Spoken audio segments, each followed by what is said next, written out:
जय महाराष्ट्र। माझं नाव मुग्धा पंकज पवार, शाखा क्रमांक 170।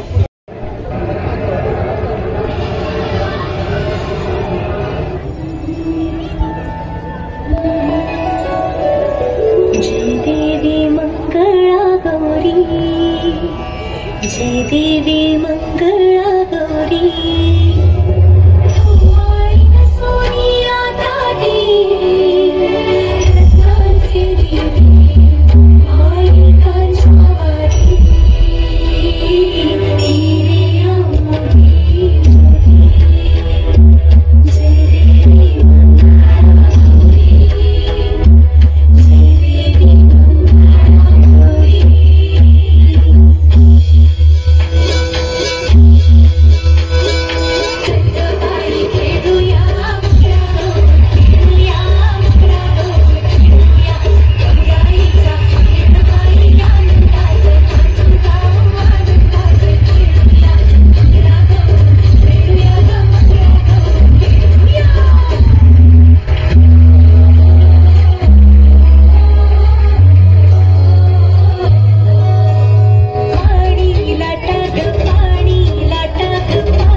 जय महाराष्ट्र। वर्षा जितेंद्र म्हात्रे, शिवदूत, शाखा क्रमांक 170।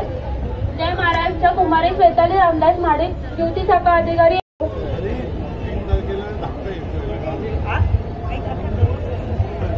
जय महाराष्ट्र। मी मृणाल महेंद्र म्हात्रे, युवती। वेगवेगळ्या महिला गटांनी सादर केलेत आणि आत्मीयतेने त्यानंतर एवढा मोठी जागा आणि हे सगळं डेव्हलप करून त्यांनी सगळ्यांसाठी प्राधान्य दिलंय। महिला भगिनींसाठी दिलंय, मुलांसाठी दिलंय, छोट्या मुलांसाठी पाळणे झोपणे सगळं। आणि त्यानंतर वेगवेगळे स्टॉल लावलेले आहेत, त्याच्यामध्ये सगळी रेलचेल चालू आहे। आणि मुंबईवासियांसाठी एक विरंगुळा वेगळा, आणि तो पण 4 तारखेपर्यंत, म्हणजे जवळजवळ 12 दिवस जास्त हा कार्यक्रम इथं चालणार आहे, 15 दिवस। आणि मग यासाठी लागणारी सगळी धावपळ सगळी आमच्या मित्रांनी सगळे पूर्ण तयारीनिशी इथं उतरलेले आहेत। आणि जवळजवळ सगळ्या मुंबईतली लोक इथे पाहायला येतात, 1-1.5 लाख लोक येऊन पाहून जातात। याच्यापेक्षा जो आनंद काय असू शकतो। पहिल्याच दिवशी ओपनिंगला आदरणीय मुख्यमंत्री महोदय येऊन गेले, आता आम्ही आलेलो आहोत। आता 22 तारखेला राम मंदिराचं उद्घाटन झाल्यानंतर आमचे काही मंत्रिमंडळी, इतर काही आमचे आमदार खासदार इथे येऊन जातील आणि या कार्यक्रमाला 4 चांद लावून जातील असं मला वाटतंय। त्याबद्दल मी शुभेच्छा देतो माझ्या सहकारी मित्रांना। दोन दिवसापूर्वी महापत्रकार परिषद झाली होती, त्यात लँग्वेज वापरला गेला होता। प्रत्येक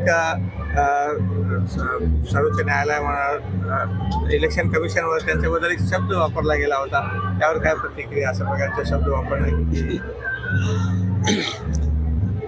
तो जे शब्दप्रयोग करतात ते सध्या त्यांच्यावरतीच उलटत चाललेले आहेत। आम्हाला काय ना, आम्हाला आनंद आहे, समाधान आहे, त्यांनी किती बोलू द्या। जे का असं म्हणतात ना की कावळा कडकडून काय ढाक मोडत नाही आहे, त्याप्रमाणे त्यांनी विरोधकांनी किती जरी काही बोललं, काही चर्चा केली तरी आपल्या मुख्यमंत्र्यांनी काय सांगितलं आहे, आम्ही कामाने उत्तर देऊ, त्याप्रमाणे आम्ही उत्तर चालू आहेत. हे असे कार्यक्रम करणं किंवा काय हे सगळ्यांच्या बसची बात नाही आहे आणि ते फक्त आणि फक्त आम्ही शिंदे साहेबांचे सहकारी हे करू शकतो, दाखवू शकतो. सर, रत्नागिरी से उबटा के विधायक राजन सालवी का ये बयान आया है कि मुझे अरेस्ट किया जा सकता है लेकिन मैं किसी भी अरेस्ट से डरता नहीं. क्या ठीक कहना चाहिए? है, बोलना तो चाहिए ना. अगर वो नहीं बोलेगा, उसको अगर मालूम हुआ आज नहीं कल, कल नहीं परसों उसको अरेस्ट होना है, तो उसके पहले बोलने से अच्छा है, इसलिए वो बोल चुका हुआ. अगर कोई गलती किया हो तो ही अरेस्ट हो सकता है, गलती नहीं किया हो तो क्या क्यों अरेस्ट होगा कोई. इसलिए तो उनको लग रहा है कि मेरे से कोई गलती हुआ है और मैं अरेस्ट हो सकता हूँ, इसलिए पहले ही बोल चुका है. विधायक आदित्य ठाकरे के पार्टनर सूरज चौहान को भी अरेस्ट कर लिया गया है, क्या कहना चाहिए? वो तो अभी आपको पता है, ये बड़े लोगों का बड़ा काम है और वो हमसे बोलना ठीक नहीं लग रहा है, लेकिन जो क्या उनको इंक्वायरी में मिला और अगर वो है सच तो उसका जवाब तो उनको देना ही पड़ेगा. लेकिन उनके समर्थन में पोस्टर भी घूम रहा है कि जो एक मिनट रहते हैं, एक उनके पीछे चलते ना, उतरे हैं. करना तो है ना. अभी जो उनके साथ कई लोग अभी रुके हुए हैं, वो आहिस्ता आहिस्ता अभी शिंदे साहब हमारे साथ आने लगे हैं. वो रुकाने के लिए कुछ ना कुछ तो उनको करना पड़ेगा, बोलना पड़ेगा, चलना पड़ेगा. इसलिए वो लोग हर एक अलग अलग कोशिशें कर रहे हैं, लेकिन उसका कोई फायदा उनको नहीं मिलेगा. उनका फायदा शिंदे साहब हमको मिलेगा. सर, शिवसेनेत जोरदार इन्कमिंग चालू आहे, काय सांगाल त्याबद्दल? काँग्रेसचे लोक, खासदार, माजी खासदार लोक तुमच्याकडे यायला लागले. जे आमचे मुख्यमंत्री, उपमुख्यमंत्री, सरकार आणि आम्ही सगळे आमदार खासदार जे काम करतोय, जनतेला सामोरं जातोय, गोरगरीब लोकांची कामं होत आहेत आणि असे मुख्यमंत्री कधी आपण पाहिले होतात का? रात्री 2-2, 3-3 वाजेपर्यंत लोकांच्या भेटीगाठी घेऊ शकतात, त्यांच्या अडचणी समजू शकतात, त्यांना सामोरं जाऊ शकतात आणि ऑन द स्पॉट काही निर्णय करू शकतात, कामं करू शकतात. असं तुम्ही मला सांगा ना, पहिले मुख्यमंत्री होते ते किती अंतरावरनं तुमच्याशी बोलत होते, चालत होते, भेटत होते का नव्हते ते तुम्हाला माहिती आहे. हे आम्ही सांगणं उचित नाही असं मला वाटतंय. थँक्यू.